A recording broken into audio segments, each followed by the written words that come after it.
il y a une décision qui a été prise au niveau de la Ligue arabe de faire la paix avec Israël et que Israël reconnaisse l'État palestinien.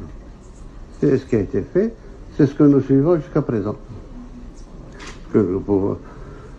Donc c'est la paix contre les territoires, etc. Mais nous n'avons aucune animosité vis-à-vis d'eux. Le seul problème qui est entre nous, c'est la Palestine. Rien d'autre. Absolument rien d'autre. السلام عليكم ورحمة الله تعالى وبركاته. مرحبا بجميع المتتبعين في هذا الفيديو ديال اليوم. بغيت نقول لكم عواشركم مبروكه ورمضان كريم، يدخلوا عليكم ان شاء الله بالصحه والسلامه والرزق وباش كتمناو ان شاء الله يا ربي. كنتمنى تكونوا دوزتوا اليوم على خير وما غلبكمش رمضان، ما قداش عليكم.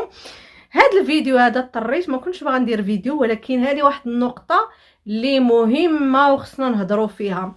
واحد الفضيحه من عيار الثقيل، انا كنعتبرها فضيحه من العيار الثقيل لعبد المجيد وحتى الاتباع ديالو وبعض من الجزائريين اللي كيجيو عندنا في التعاليق ولا كلمه جوج التطبيع الصهيونيه وهذه وديك الهضره كامله. المهم ان الجزائر رسميا الجزائر كتعترف باسرائيل. الا سمعتوا التسجيل اش كيتقال فيه، وحيدوا علينا دوك الشعارات ديال حنا مع فلسطين ظالمه او مظلومه، هذيك غير هضره وحنا حكا ضد التطبيع وداك الشيء. ولكن اخوتي ما وراء الكواليس هضره اخرى. وزاره الخارجيه الامريكيه كما قلت في الفيديو اللي قبل من هذا، كنت حطيت ديك بحال شكل رساله، داك التقرير داك الشيء اللي وقع يعني بين الوزير الخارجيه ديال امريكا ورئيس الجزائر، داك الشيء اللي دار بيناتهم حطاتو وزاره الخارجيه كتبه كامل، نشراتو كامل. دابا خوتي عاوتاني وزاره الخارجيه الامريكيه حطات التسجيل كامل، التسجيل كامل بالصوت حطاتو كتبه، دابا حطاتو بالصوت مع انه كان سري. يعني هاد التسجيل هذا اللي سمعتو في الاول الفيديو، هاد الهضره هادشي اللي وقع بين عبد المجيد وبين وزير الخارجيه الامريكيه كان سري، كان غا بيناتهم. المهم انه دابا خرج للعالم، ولكن شلا ما قال فيه عبد المجيد، قال بزاف د الحوايج. ولكن في هذا الفيديو هذا غادي نكتفي غير بهذا المقطع اللي حطيت اللي هضر فيه على اسرائيل، واللي كيعترف باسرائيل، كيعترف بدوله اسرائيل، وكيقول باللي هو ما عنده حتى مشكل مع اسرائيل، قادر انه يطبع معاهم الى وفقت ليه ولا بغات ليه الدوله الفلسطينيه. هادشي هذا بزاف الناس وقيلا يجيهم عادي، ولكن هادشي هذا كلام خطير بزاف. كيقول بصريح العباره ان بين دوله هك هك وبين اسرائيل ما كاين حتى مشكل، ولكن خصنا نرجعوا به شويه للور نفكروه وغتشوفوا معايا واحد المقطع فاش قال واعتبر فاش خرج في الخطاب ديالو، قال باللي زياره وزير الدفاع الاسرائيلي للمغرب خزي وعار. ونرجع ربما للوراء، حاجه اللي نأسف عليها في العلاقات القديمة الجديدة بين المغرب والكيان. نأسف لأول مرة منذ 1948 لما تخلق الكيان هذا، وزير من هذا الكيان يجي بلد عربي ويهدد بلد عربي واحد آخر. خزي وعار. دروك بالنسبة للسياسة نتاعنا، بالنسبة أنا التزمت، أعوذ بالله من قولت أنا الشيء اللي باش نديرو توعدت به كتابيا، ما هيش مجرد يعني أحلام بعتها للمواطن انتخابية وشعبوية، ولا تبع خطة بخطة. أنه اعتبر أي مسؤول إسرائيلي كيجي زيارة للمغرب فهو قال لك خزي وعار، وكيعتبروا تهديد للجزائر، واعتبرها انه هاد الزياره هذه هي تهديد للجزائر. وشوفوا معايا حتى هذاك الرجل الثاني في هاد الدوله هذه، رئيس الغمة وزير الدفاع الكيان الصهيوني يزور بلد مجاورة من بعد ما زارها وزير الخارجية لهذا الكيان وهدد الجزائر من المغرب، وما فيه حتى رد فعل من طرف الحكومة المغربية. لو كان وزير السياحة قال بلك، وزير الاقتصاد قال علاقات كانت موجودة من قبل مع إسرائيل حتى ولو كانت مخفية، ولكن لما يجي وزير الدفاع ويزور المغرب، الجزائر اللي مقصودة. وينهم الأشقاء؟ بمجرد ما يجي وزير الدفاع زيارة للمغرب فالجزائر مقصودة. وحلل وناقش. إلا سمعتوا قوجيل قال لك باللي المغرب جابت لهم العدو الحدود وجابت لهم العدو الصهيوني اللي كيهددهم داخل المغرب، يعني كيهدد الجزائر من داخل المغرب. إلا لاحظتوا في الإعلام ديالهم كيسميوه العدو الصهيوني، ولكن في الخاص ومع وزير الخارجية الأمريكية كيسميوه دولة إسرائيل. دابا غادي نحط لكم التسجيل الكامل اللي حطات وزارة الخارجية الأمريكية للسي عبد المجيد كدبون. Excellence, je vous réitère la bienvenue. J'espère que ce séjour permettra un meilleur rapprochement, encore plus que ce qu'il y a entre nous, que les rencontres algéro-américaines ont toujours eu une certaine intensité. C'est lourd. Ça se termine toujours bien, une compréhension, parce qu'il y a beaucoup de similitudes, énormément de similitudes dans notre lutte pour notre libération et la vôtre. D'ailleurs, nos deux journées nationales d'indépendance, c'est quelques heures qui nous séparent. Pour vous, c'est le 4 juillet, pour nous, c'est le 5 juillet. Le système, la démocratie américaine, personne ne peut la contester. C'est un peuple qui s'est construit sur la démocratie. Nous essayons, nous aussi, de bâtir notre démocratie avec nos propres valeurs et notre propre histoire.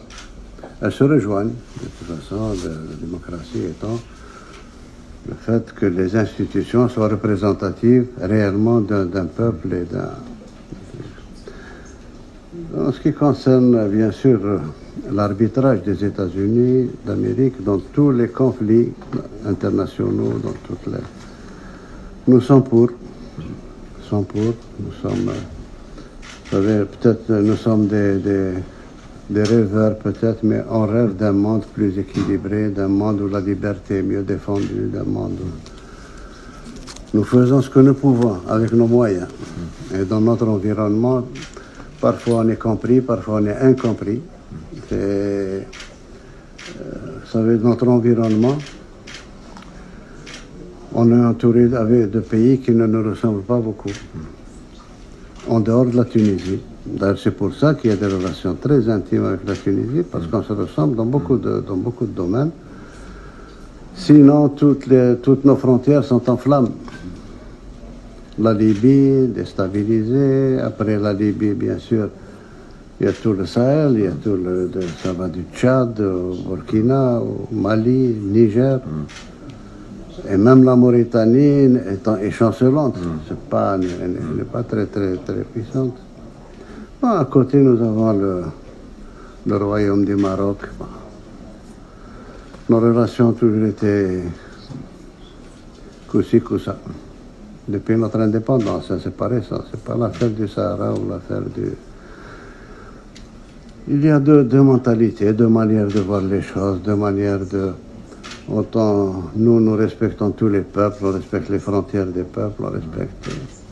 Autant eux sont expansifs, tout ce qui c'est... Vous savez, le Maroc, personne n'oubliera, aucun Algérien n'oubliera que nous avons été attaqués en 1963.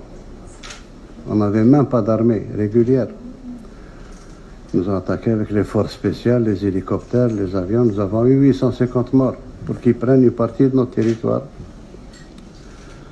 Ensuite, ils ont refusé l'indépendance de la Mauritanie depuis 1960. Bien qu'elle soit membre de l'ONU, qu'elle a ses ambassadeurs, etc. Mais le Royaume du Maroc avait des prétentions territoriales sur toute la Mauritanie. Et il a fallu attendre 1972 ici pour que le roi du Maroc accepte de serrer la main au président mauritanien, qu'il reconnaisse, enfin 12 ans après, qu'il reconnaisse, alors que pendant 12 ans, dans le gouvernement marocain, il y a toujours eu le ministre des territoires mauritaniens. Ensuite, il y a eu cette fameuse affaire du Sahara où ce qu'on dit est tout à fait contraire à ce qui a été signé. Notre tort, peut-être notre défaut, c'est de la continuité dans la gestion d'un dossier. Depuis bien avant 1975. Mais les tensions qui existent entre nous ne sont pas dues, contrairement à ce qu'ils disent, ne sont pas du tout dues à l'histoire du Sahara occidental. Pas du tout.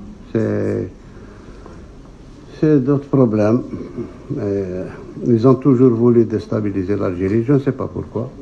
Alors que nous avons toujours protégé le Maroc. Toujours. On n'a jamais été regardant dans nos relations, mais c'est pas normal quand même que 60 ans d'indépendance, que les frontières soient fermées pendant 40 ans. Le problème du Sahara occidental, c'est 1975, c'est bien après. Et je pense que le ministre des Affaires étrangères a beaucoup de documents qui sont signés par le roi Hassan II, que Dieu ait son âme, c'est lui qui a insisté pour l'autodétermination. Et puis notre position, vous savez, notre position vis-à-vis du Sahara occidental, pas vis-à-vis du Maroc, vis-à-vis du Sahara occidental, ils savent très bien que ça a été toujours notre comportement pour Timor-Est. Timor-Est, on a fini par convaincre nos amis indonésiens avec lesquels on était très très proches qu'il fallait qu'ils lâchent Timor-Est, qu'ils donnent l'indépendance. Et c'est ce qui s'est fait. Et nous sommes restés très liés à l'Indonésie. C'est valable pour les Comores, c'est valable pour d'autres territoires. Tous les efforts de la diplomatie algérienne ont été mis au service de la destruction de l'apartheid en Afrique du Sud. Tous nos moyens ont été mis sur ça. On a profité du fait de présider l'Assemblée générale de l'ONU pour pouvoir exclure à cette époque-là l'Afrique du Sud de toutes les organisations internationales, de tout le... Le jour où Mandela est sorti de prison, le jour où l'apartheid est tombé, nous constituons à ce jour un axe indéfectible entre Pretoria et Alger. Donc c'est pas nouveau, c'est pas le Sahara occidental qui nous... Ben, nous avons toujours traité de la même manière les dossiers du Sahara occidental et le dossier de la Palestine. Tous ces Palestiniens, notre position ne changera pas. Il y a une décision qui a été prise au niveau de la Ligue arabe de faire la paix avec Israël et que Israël reconnaisse l'État palestinien. C'est ce qui a été fait, c'est ce que nous suivons jusqu'à présent. Donc c'est la paix contre les territoires, etc. Mais nous n'avons aucune animosité vis-à-vis d'eux. Le seul problème qu'il y a entre nous, c'est la Palestine. Rien d'autre. Absolument rien d'autre. Donc voilà un petit tour d'horizon pour la Libye. Nous sommes contre la présence de tous les mercenaires, de quel bord qu'ils soient. On n'accepte pas de mercenaires à nos frontières. Nous avons tout fait pour que nos frères libyens aient l'occasion de s'exprimer. Et nous avons, ça fait 2 ans maintenant que nous bataillons pour cette histoire d'élection au niveau de la Libye, parce qu'on a tiré les conclusions que ceux qui sont désignés ne représentent personne. À chaque fois, on désigne des gens qui ne représentent qu'eux-mêmes. Et on reprend, et on refait, et on reprend jusqu'à la dernière crise qu'ils ont chez eux, entre Dbeiba et celui qui a été nommé par le pseudo-Assemblée nationale d'Aguila et autres. Et ça continuera. Ça continuera parce que personne parmi eux n'est représentatif de quoi que ce soit.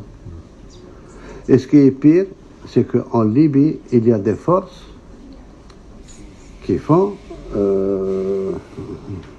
la guerre pratiquement par procuration. Et quand on a affaire à des forces aussi puissantes, ce n'est pas les Libyens qui peuvent les faire sortir. Ce n'est pas les Libyens, c'est la Libye. Quand on s'est rencontrés à Berlin, on s'est entendu pour que tous les pays concernés par la Libye s'engagent à ne jamais plus faire rentrer d'armement ni de mercenaires en Libye. Au contraire, il fallait désarmer. Oui, monsieur le secrétaire d'État, vous savez, 2 mois après, il y a eu une introduction en Libye de 3000 tonnes de matériel et d'armement. Ce qui veut dire que la solution se trouve ailleurs. La solution se trouve, moi je pense, entre les mains des grands, à travers l'Organisation des Nations Unies. Actuellement, on a la présence de Wagner, on a la présence des Syriens et autres amenés qui sont nos amis, nos frères, les Turcs. Il y a les Janjaouides du Soudan, il y a les mobilisés du Tchad, il y a. Et chacun, ils sont 3 ou 4 puissances à se faire la guerre en Libye. Qui n'est pas la guerre des Libyens. Les Libyens n'ont rien à voir avec ça. C'est pour ça qu'on a dit que si on veut que la Libye soit reconstruite sur des bases démocratiques, il faut des élections à la base. Des élections à la base, on peut le faire. On peut aider à organiser, et ce que je dis est très faisable. Très faisable, pourvu qu'il y ait de la volonté politique pour le faire.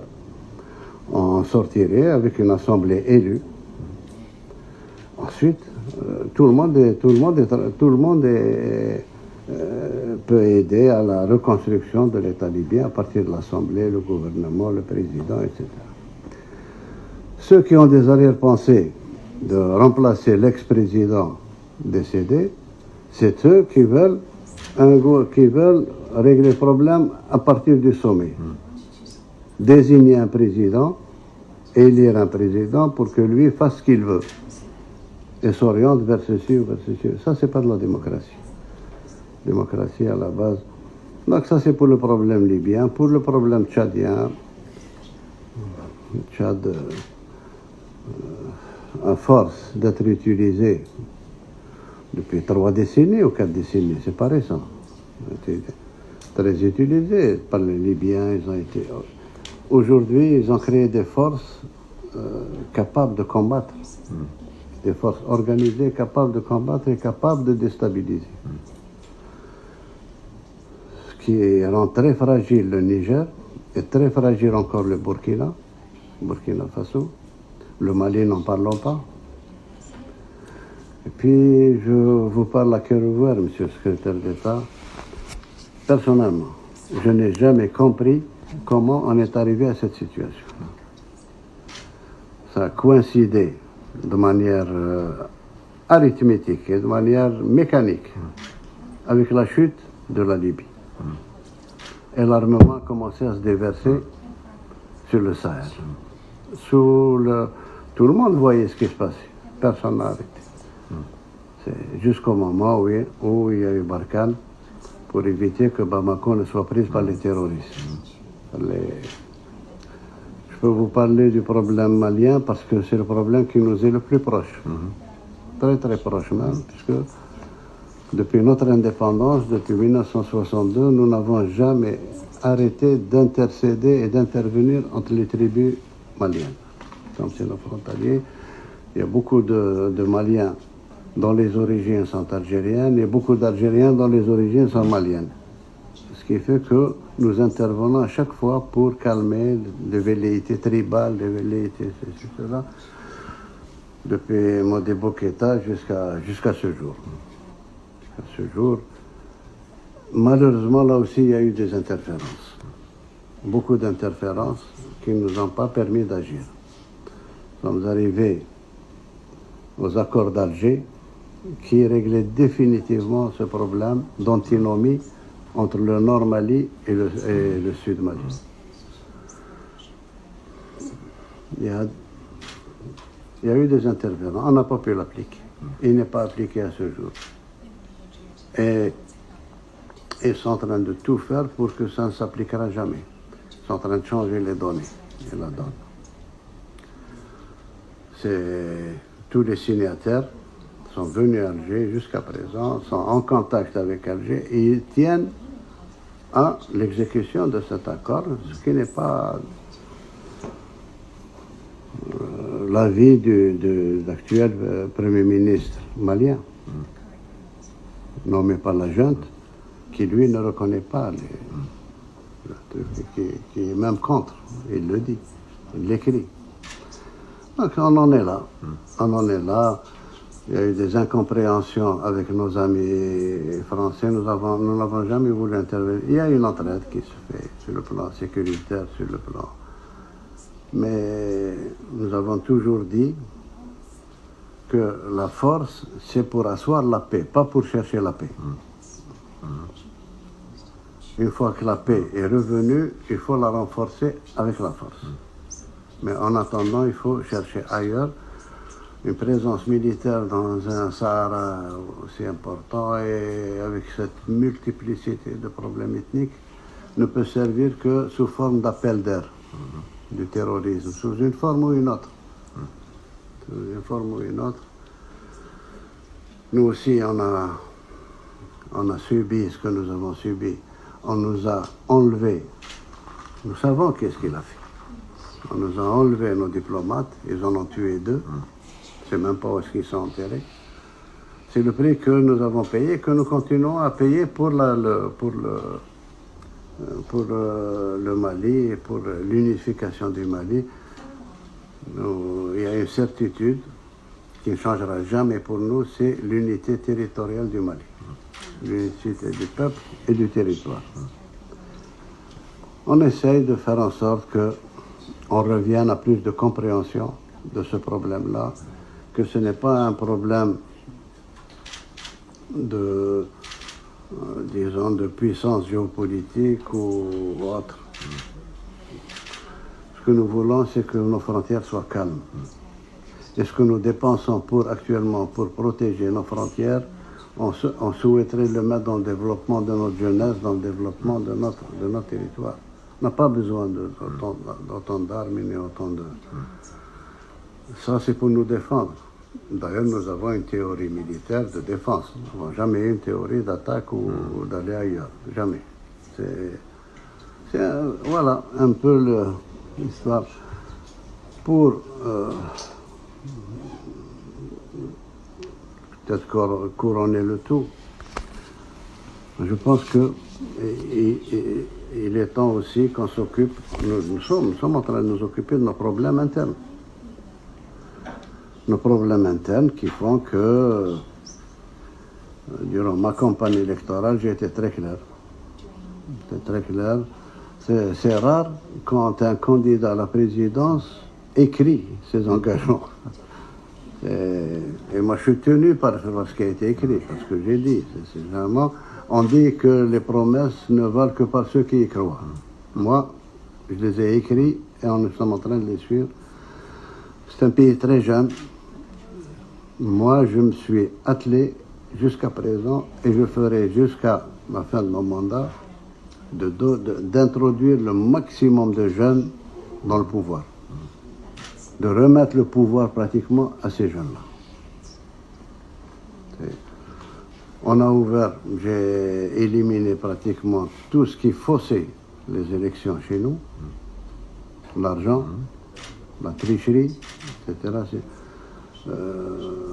Les élections que nous avons eues, aussi bien présidentielles, législatives que locales, nous avons gagné une chose pour la première fois.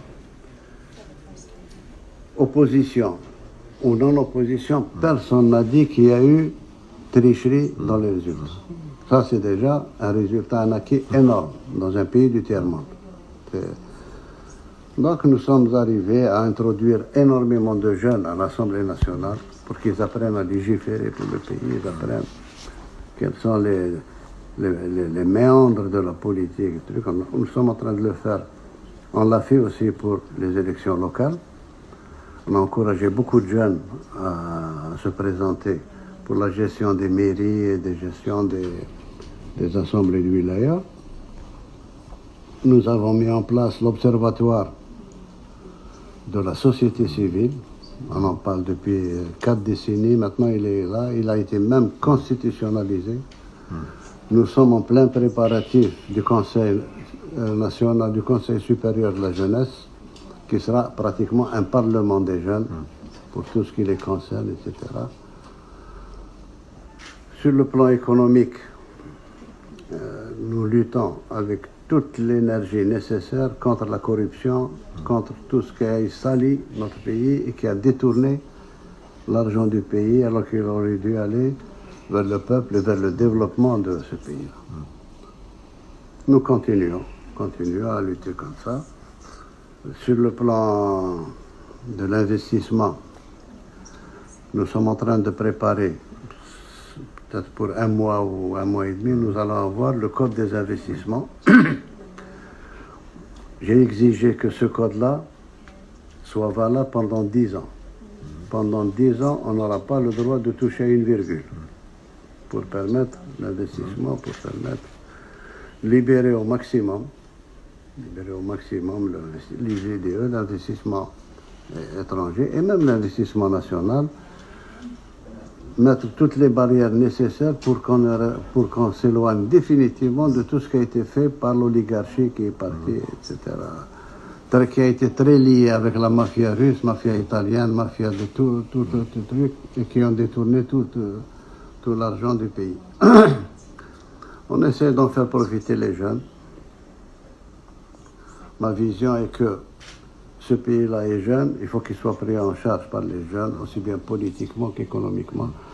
Et c'est pour ça que nous favorisons à un point pratiquement sans limite de start-up. J'ai pris un ministre, très jeune ministre de 26 ans, qui est chargé de start-up, qui fait du bon travail, du très très bon travail. Et on sent qu'il y a un vent en Algérie de start-up. Tout le monde s'y met, les jeunes, les moins jeunes, etc. Nous sommes pour la micro et petite entreprise. Ça donne beaucoup plus que les gros investissements qu'on a eus jusqu'à présent. Nous sommes très crédibles parce que nous avons les moyens financiers de transférer les dividendes, les bénéfices des entreprises, ça ne pose aucun problème. La gestion économique du pays que nous redressons quotidiennement a fait que aujourd'hui, en Afrique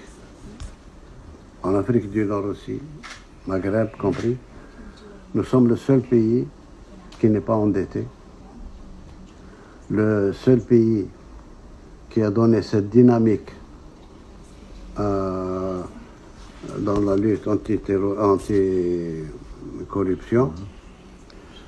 Et nous assumons pratiquement toute notre politique.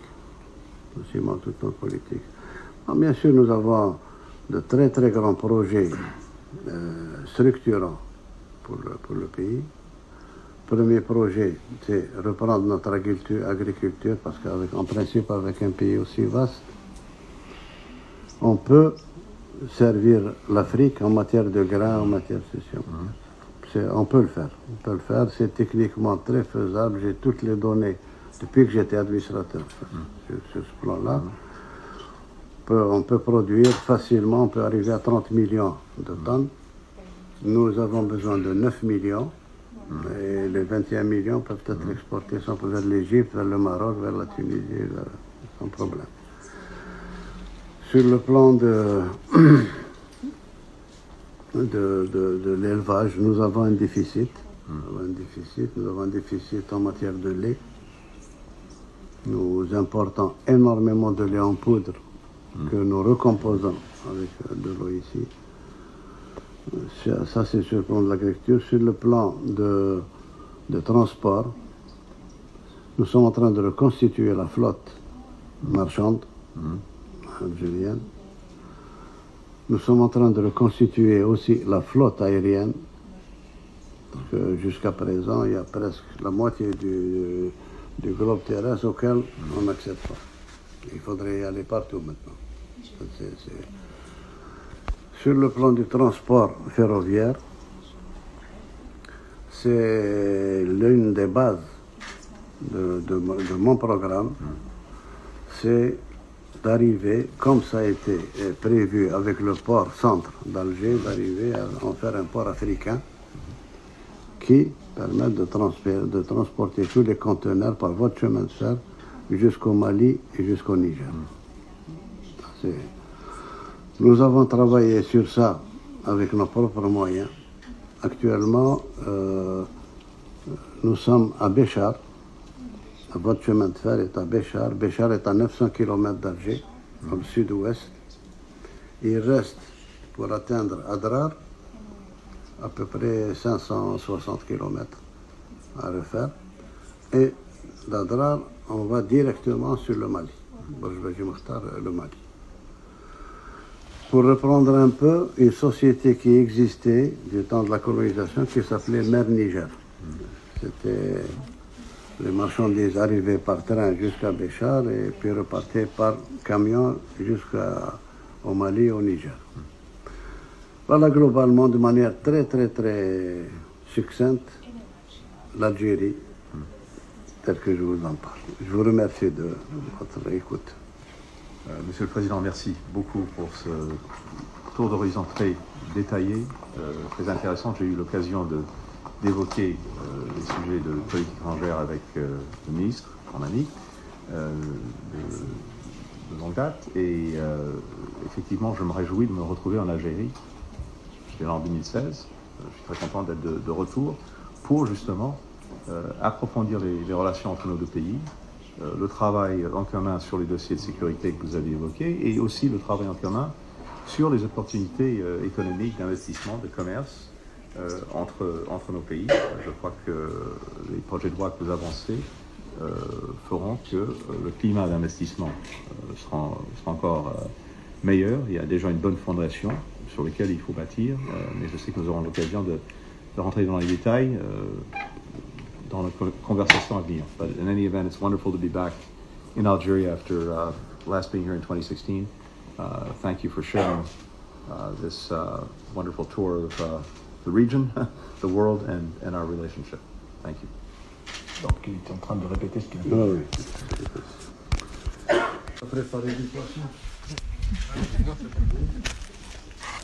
هذا هو الفيديو ديالهم اخوتي. مبروك عواشركم مره اخرى ورمضان كريم ويا ربي تحققوا داكشي اللي كتمناو والله يدخلوا عليكم بالصحه والسلامه.